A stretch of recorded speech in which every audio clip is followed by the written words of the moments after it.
అందరికీ నమస్కారం. ఈరోజు మీ అందరికీ నేను వినిపించబోయే కథ శరత్ చంద్రికలు. రచయిత ఎన్.కె. నాగేశ్వరరావు గారు. ఇక కథలోకి వెళితే, నాంపల్లి స్టేషన్లో ట్రైన్ ఎక్కాడు శరత్. తన బెర్త్ నెంబర్ను చూసుకొని సీట్లో కూర్చున్న అతను అప్రయత్నంగా ఎదుటి సీటు మీద ఉన్న వ్యక్తి వైపు చూశాడు. మంచున తడిసిన మందారంలా వెదురు కర్రల పందిరికి అల్లుకున్న సన్నజాజి తీగెల అప్పుడే మబ్బుల తెరలను తొలగించుకొని బయటకు వచ్చిన నిండు జాబిలిలా ఆమె. చూడగానే ఎక్కడో చూశాననిపించింది శరత్కు. సభ్యతని కూడా మర్చిపోయి నిమిషం కంటే ఎక్కువ కాలమే కన్రెప్ప వాల్చడం కూడా మానేసి అలాగే చూస్తూ ఉండిపోయాడు. నీలం రంగు చూడీదార్ మీద మెరిండా కలర్ చున్నీ, కోలగా ఉన్న మోముపై అల్లరి చేస్తున్న ముంగురులు, నుదుటన పెసరపద్దంతా మ్యాచింగ్ కలర్ స్టిక్కర్ బొట్టు, చిలిపిగా నవ్వుతున్న కళ్ళు, ఆ నవ్వుని కసురుతున్నాయనిపించేటట్టున్న అందమైన కనుబొమ్మలు. ఇవి ఆ అమ్మాయి బాహ్య సౌందర్య రూపాలైతే తన మనసులోని ఏ భావాన్ని పైకి తెలపకుండా గుంబనంగా ఉన్న పెదవులు ఆమెకు పెద్ద ఎస్సెట్. Excuse me. ఊహా సముద్రంలో తలమునకలవుతూ అలా ఎటో గాలివాటుకు కొట్టుకుపోతున్న మనోభావాలతో ఉర్రూతలూగుతున్న శరత్తు ఉలిక్కిపడి ఇహలోకంలోకి వచ్చాడు. అంతదాకా ఆమె వైపే చూస్తున్న అతడు చూపులు మరచి ఎస్ మేడం అన్నాడు. నా చున్నీ అంటూ క్రింది వైపు చూపింది ఆ అమ్మాయి. ఆమె చున్నీ చివరి కొనభాగం క్రిందికి వేలాడుతూ అతని షూ కింద పడి ఉంది. అది గమనించాడతను.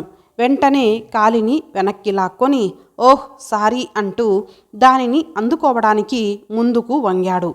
సరిగ్గా అప్పుడే ఆ అమ్మాయి కూడా వంగి తన చున్నీని అందుకోబోయింది. ఠాప్! ఒక్కసారిగా ఇద్దరి తలలు ఢీకొన్నాయి. Oh I am sorry, very very sorry. తన చేతికి చిక్కిన ఆమె చున్నీని అందించాడు శరత్తు. ఆమె అతని తలని తాకిన తన నాజూకైన నుదుటిని రుద్దుకోవడానికి కుడి చేతిని పైకెత్తబోయే అంతలో అది అలవోకగా అతని చెంపను తాకింది. తలవని తలంపుగా జరిగిన ఈ ఘటనలకు ఆమె భీతిల్లిపోగా అతను మరోసారి ఐఆమ్ రియల్లీ వెరీ సారీ అనేశాడు. శరత్ అలా సారీ అని ఒకసారి, వెరీ సారీ అని ఇంకోసారి, రియల్లీ వెరీ సారీ అని ఈసారి పలకడంతో ఆమెలో భీతి పోయి హాయిగా అందంగా నవ్వింది. ఓహ్ ఫెంటాస్టిక్! తనలో తనే అనుకున్నాడు. ఎంతో అందమైన అమ్మాయి మోములో ఎంతటి అందమైన నవ్వు! అసలు ఇంత అందమైన నవ్వును ఆడవాళ్ల మోములోనే వెలిగించిన భగవంతుడు మగవాళ్లకు గొప్ప అదృష్టాన్ని కలిగించాడు సుమా. అతడు అందించిన చున్నీని రెండు భుజాల మీద సరిచేసుకుని ఏమిటి సార్, ఎక్కడికో వెళ్ళిపోయినట్టున్నారే అందామె చొరవగా. తేరుకున్నాడు శరత్తు. అబ్బే అదేం లేదు చెప్పడానికి ఇబ్బంది పడ్డాడు. సరే సరే, మరోసారి మళ్ళీ సారీ అనకండి, అదే చాలు. ఈసారి ఆమె కళ్ళు చిలిపిగా పెదవుల కంటే అందంగా నవ్వాయి. You are very brilliant. ఇంతకీ ఎందాక మీ ప్రయాణం అడిగాడు. విజయవాడ. మరి మీరో? ఈసారి ఆమె అడిగింది. తణుకు చెప్పాడు శరత్తు. ఈలోగా ఆ కూపేలో మిగిలిన ప్యాసింజర్లు వచ్చి చేరారు. విండోకి దగ్గరగా జరిగాడు శరత్తు. ఆమె ఎదుటి సీట్లో తను విండో వైపు జరిగి కూర్చుంది. కిటికీలోంచి బయటకు చూస్తున్న ఆమె ముఖంపై ముంగురులు ఆటలాడుకుంటున్నాయి. ట్రైను ముందు మెల్లగా తర్వాత వేగంగా ప్రయాణించసాగింది. ఆమెను చూస్తున్నంతసేపు ఇంకా అలానే చూడాలనిపించడమేమిటో అతనికి అర్థం కావడం లేదు. ఎక్కడో చూసిన జ్ఞాపకం కూడా అతన్ని వదలడం లేదు. చల్లటి గాలికి కళ్ళు మూతలు పడుతుంటే కలల లోకంలోకి వెళ్ళిపోయాడు శరత్తు. 2 గంటల తర్వాత సార్ మీల్స్ అంటూ క్యాటరింగ్ అటెండెంట్ పిలుపుతో కలల తీరం నుంచి వాస్తవంలోనికి వచ్చాడు. ఎదురుగా ఆ అమ్మాయిని చూసి మీకు అన్నాడు. నో థ్యాంక్స్, నేను నైట్ జర్నీలో అరటిపండ్లు తప్ప వేరేవి తినను, మీకు చెప్పుకోండి అంది. శరత్తు కేటరింగ్ అతనితో నో ప్లీజ్ అని చెప్పేశాడు. అరే తణుకు వరకు ప్రయాణమన్నారు, ఏమీ తినకుండానే అడిగింది. అరటిపండ్లే నేను తింటాను.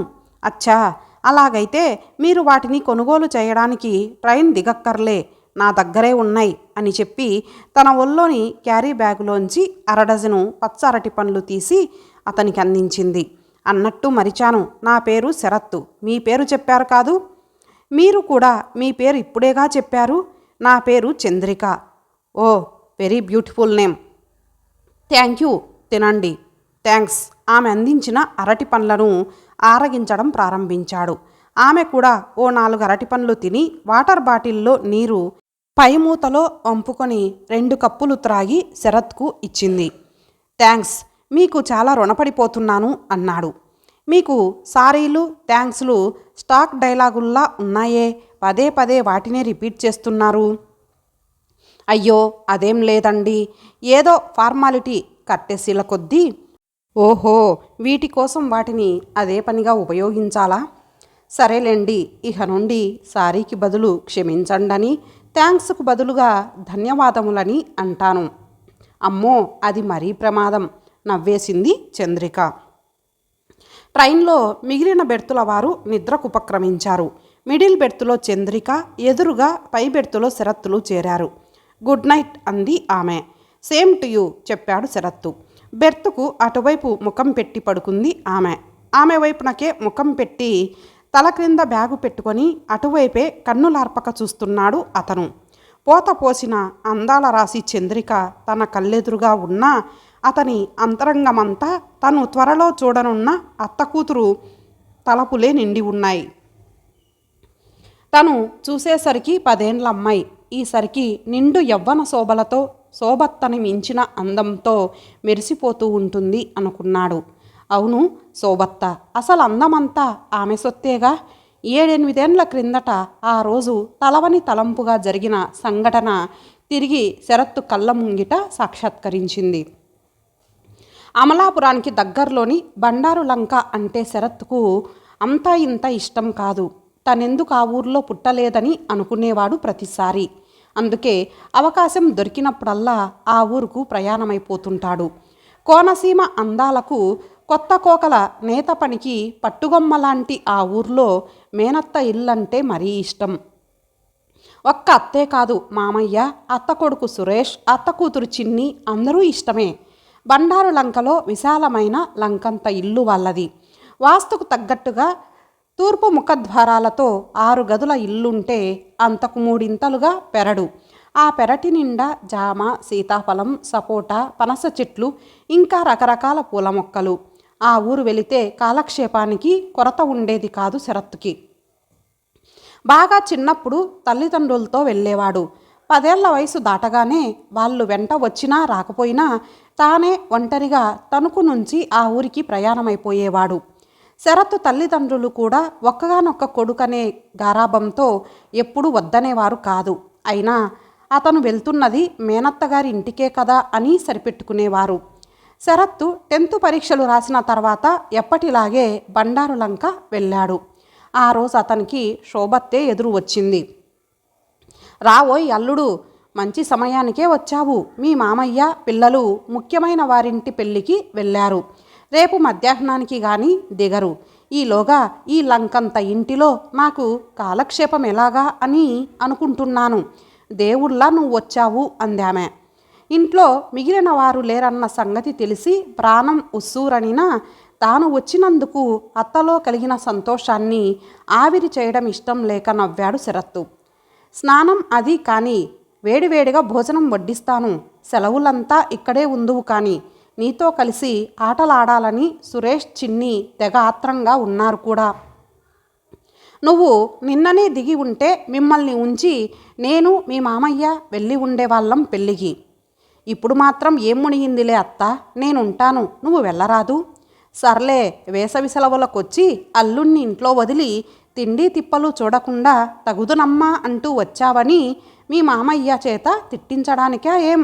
ఈరోజు తెల్లవారితే అంతా ఇంట్లోనే ఉంటాం అని వంటగదిలోకి నడుస్తూ చెప్పింది. చేసేది లేక స్నానం చేయడానికి బాత్రూం వైపు కదిలాడు శరత్తు. స్నానం భోజనం అయిన తర్వాత కాసేపు కునుకు తీసి మధ్యాహ్నం బడలిక తీర్చుకొని సాయంత్రం మరోసారి స్నానాదులు కానిచ్చి కాలక్షేపం కోసం బయటకు వెళ్ళి వీధులు కొలిచి వచ్చాడు శరత్తు. దీపాల వేళ నేరుగా ఇంటిలోనికి నడిచాడు. లోపల ఎలాంటి సందడి లేదు. అత్తయ్య ఏమైందబ్బా అనుకున్నాడు. వంటగది, హాలు అన్నీ గాలించి పడక గది ముందుకొచ్చాడు. సగం వేసిన తలుపు సందులోంచి కనిపించిన దృశ్యం శరత్తుని నిరుత్తరుణ్ణి చేసింది.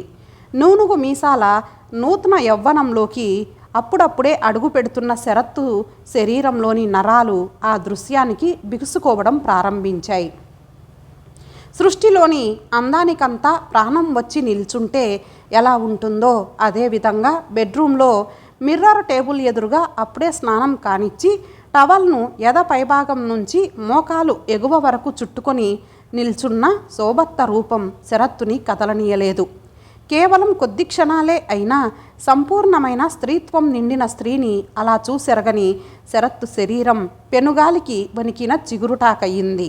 ఆ షాక్ నుంచి తేరుకునే అంతలో ఏమిట్రా ఆ పని, తప్పు కదూ అంటూ అత్త నోటి నుంచి వెలువడ్డ గద్దింపు కొరడా దెబ్బలా అతన్ని తాకింది.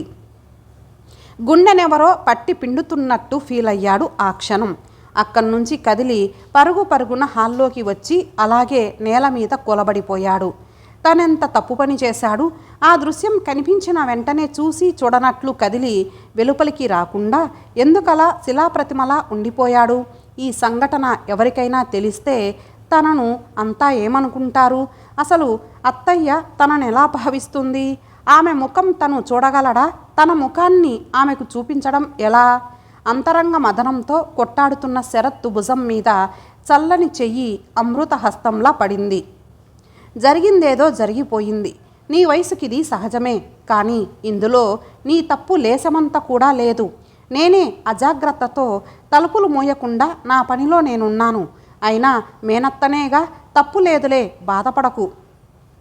జరిగింది శరత్తు బుద్ధిపూర్వకంగా ప్రవర్తించినందున కాదని, యాదృచ్ఛికంగా జరిగిపోయిన దానికి అతగాడు మానసికంగా కృంగిపోయి ఏ అఘాయిత్యానికి పాల్పడకూడదని ఆమె అనునయించింది.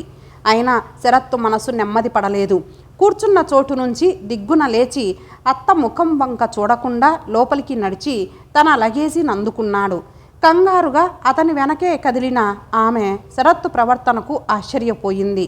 ఎక్కడికి? అయ్యో, నా మాట వినరా శరత్తు అంటూ వెళ్ళిపోబోతున్న అతన్ని నిలువరించబోయింది. కానీ అతను ఆగలేదు. శూన్యంలోకి ముఖాన్ని పెట్టి, సారీ అత్త, నా ప్రవర్తనకు నాకే సిగ్గుగా ఉంది. ఆ క్షణం నన్ను దెయ్యం పట్టిందేమో, అందుకే ఇక్కడ ఉండలేక వెళ్ళిపోతున్నాను. నాలో దెయ్యాన్ని వదిలించుకున్నాక ఎప్పుడన్నా వస్తాను. బ్యాగు భుజాన తగిలించుకొని వేగంగా కదిలి వెళ్ళిపోతున్న శరత్తు వంక చిత్తరువై చూస్తూ ఉండిపోయింది ఆమె. ఇది జరిగిన తర్వాత ఆమె, ఆ కుటుంబ సభ్యులు చాలాసార్లు తణుకులో అన్నగారింటికి వెళ్ళారు. కానీ అక్కడ మాత్రం శరత్తు ఎప్పుడూ కనిపించలేదు. ఆ రోజు తర్వాత ఇంటికి వెళ్ళిన శరత్తు తల్లిదండ్రులతో పోరి హైదరాబాదులోని మేనమామ ఇంటికి వెళ్ళిపోయాడు. మేనత్తగారింటికి వెళ్తే రోజుల తరబడి ఉండేవాడు కాస్త ప్రొద్దుట వెళ్ళి రాత్రికి తిరిగి రావడమే కాక అర్ధాంతరంగా హైదరాబాదు ప్రయాణం అవడం వారికి అర్థం కాలేదు. పైగా పట్టుదల వస్తే ఉడుం కంటే బలవంతుడన్న సంగతి తెలిసి ఊరుకుండిపోయారు. అలా వెళ్ళిన శరత్తు హైదరాబాదులోనే ఇంటరు, డిగ్రీలనే కాదు పీజీ కోర్సు కూడా పూర్తి చేశాడు. ఎక్కడున్నా కొడుకు ప్రయోజకత్వమే ఆశించిన అతని తల్లిదండ్రులు కూడా ఇక్కడుండి అటూ ఇటూ తిరగడం కాకుండా తనంత తానుగా దూరంగా వెళ్ళి ఎదుగుతున్న కొడుకు మనస్తత్వానికి మురిసిపోయారు. ఈ మధ్యకాలంలో అతనికి అవసరమైనవన్నీ పంపడం, అప్పుడప్పుడు వెళ్ళి చూసి రావడం జరిగింది. కానీ శరత్తు ఇటు తణుకు కానీ అటు బండారులంక కానీ వెళ్ళలేదు. అల్లుడు గిల్టీగా ఫీల్ అవుతున్నాడని మానసిక పరిపక్వత ఏర్పడిన తర్వాత అప్పటి తన ప్రవర్తనలో వాస్తవం గ్రహించాక అతనే ఈ ఇల్లు వెతుక్కొని మరీ వస్తాడని శోభ కూడా మిన్నకుండిపోయింది. ఇప్పుడు శరత్తు కామర్స్లో పీజీ చేసి హైదరాబాదులోనే పెద్ద ప్రైవేట్ కంపెనీలో 5 అంకెల జీతగాడయ్యాడు. ఇంతగా ఎదిగిన తర్వాత ముందుగా గుర్తు వచ్చింది అతనికి తన శోభత్తే. అలాగా ఇప్పటిదాకా ఆమెను మర్చిపోయాడని కాదు, ప్రతి క్షణం ఆమె గుర్తుకు వచ్చేది శరత్తుకు. ఆ రోజు జరిగిన దానికి ఆమె తిట్టి కొట్టి నానా అల్లరి చేస్తే పరిస్థితి వేరుగా ఉండేదే. కానీ జరిగింది నీ తప్పు కాదు. నేనే అజాగ్రత్తతో తలుపులు మూయలేదు. అయినా నీ వయసుకిది సహజం అనడమే అతని అంతరంగమంతా నిండిపోయింది. ఆ క్షణం గిల్టీగా ఫీల్ అయినా తర్వాత తన కుర్రతనం చేష్ట తాలూకు ప్రభావం తనని మరింత కృంగదీయకుండా వాళ్ళకి దూరంగా వెళ్ళిపోయాడు. ఇప్పుడు ఊహాతీతంగా ఎదిగాడు. ఇందుకు కారణం ఆనాటి సోబత్తే. ఆ రోజు తెలిసి తెలియక అనాలోచితంగా ప్రవర్తించిన కుర్రాడు వీడే. కనీసం ఇప్పుడైనా మెత్తగా తిట్టత్తా అని అడగాలనిపించింది. అందుకే 8 ఏళ్ల తర్వాత ఆ ఇంటికి ప్రయాణమయ్యాడు. తెల్లగా తెల్లారింది శరత్తు మనసులాగే. కళ్ళు విప్పినంతనే ఎదురుగా ఉన్న మిడిల్ బెర్త్ ఖాళీగా కనిపించడంతో ఉలిక్కిపడ్డాడు. తను విజయవాడ వరకే అంది కదూ గుర్తొచ్చింది అతనికి. మనసెందుకో తీయని బాధతో మూలిగింది. తనను నిద్రలేపి చెప్పకుండా వెళ్ళిపోయిందే. రైలు ప్రయాణాలు ఇంతే కదా అనుకున్నాడు. అలా అనుకున్నా ఆమె మోము ఎక్కడో చూసిన జ్ఞాపకం మాత్రం శరత్తు మనసును వీడిపోలేదు. ట్రైను తణుకు చేరాక భారంగానే దిగాడు. ఇల్లు చేరిన కొడుకుని ఆనందంగా ఆలింగనం చేసుకున్నారు అతని పేరెంట్సు. ఉద్యోగం సంగతి చెప్పగానే ఎంతో సంతోషించారు. అమ్మ, శోభత్త ఇంటికెళ్ళొస్తా, వాళ్ళందర్నీ చూడాలనుంది. వచ్చిన వెంటనే బండారులంక ప్రయాణమవుతున్న కొడుకుని ఆశ్చర్యంగా చూశారు. అప్పుడెప్పుడో అక్కడ్నుంచి తిరుగు టపాలా గిరుక్కున తిరిగొచ్చిన వాడు ఈరోజు అక్కడికే ఆతృతగా వెళ్ళబోవడం వారికి అర్థం కాలేదు. అత్తయ్య అంటూ పరిచితమైన పిలుపు వినబడగానే లోపల నుంచి బయటకు వచ్చిన ఆమె ముఖంలో ఆనందం అర్ణవమైంది. శరత్, నువ్వేనా అడుగుతోంది ఆమె. తన ఎదురుగా నిలిచిన శోభత్తను చూసినంతనే రైలులో కలిసిన అమ్మాయిని ఎక్కడో చూసిన జ్ఞాపకం కాస్త గుర్తుకొచ్చింది అతనికి. ఆమె అచ్చంగా శోభత్తకి ప్రతిబింబంలా ఉంది. అంటే చిన్ని, ఓహ్ మై గుడ్నెస్ అనుకున్నాడు. నేనేనత్త శరత్తుని. అది సరే కానీ చంద్రికేది? ఓహో, దానికోసం వచ్చావు కానీ మా కోసం కాదన్నమాట. ఆ రోజు అలా పారిపోయిన నిన్ను ఈరోజు మా ఇంటి వైపు పరిగెత్తుకు వచ్చేలా చేసింది నీ మరదలేనన్నమాట.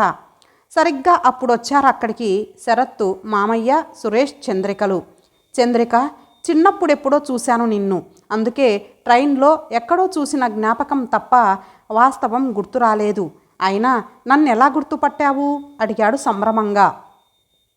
నువ్వెలా హైదరాబాద్ వెళ్ళి మీ మామయ్య గారింట్లో ఉన్నావో నేను అదే ఊర్లో మా అత్తమ్మ గారింట ఉండి చదువుతున్నాను. మీ నాన్నగారు అదే మా అంకులు ఇచ్చిన నీ అడ్రస్ ప్రకారం నిన్ను ఐడెంటిఫై చేశాను.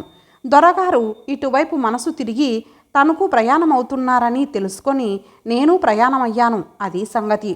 మరి విజయవాడలో ఎందుకు దిగిపోయావు? నీకు కాస్త టెన్షన్ ఇద్దామని అంది చంద్రిక నవ్వుతూ. తను హాయిగా నవ్వేశాడు శరత్తు. అది సరే, ఇప్పుడు కూడా పారిపోతావా అల్లుడు? శోభత్త అడిగింది. నిలువెత్తు నీ ప్రతిబింబం చంద్రిక నన్ను ఆ పని చేయనీయదులే అత్తా. ఆ మాటతో అక్కడంతా శరత్తు చంద్రికలు వెల్లువెత్తాయి. వారి మనసుల్లాగే స్వచ్ఛతతో నిండి. ఇంతటితో ఈ కథ సమాప్తం. మరలా ఒక మంచి కథతో కలుద్దాం. అంతవరకు సెలవు. నమస్తే.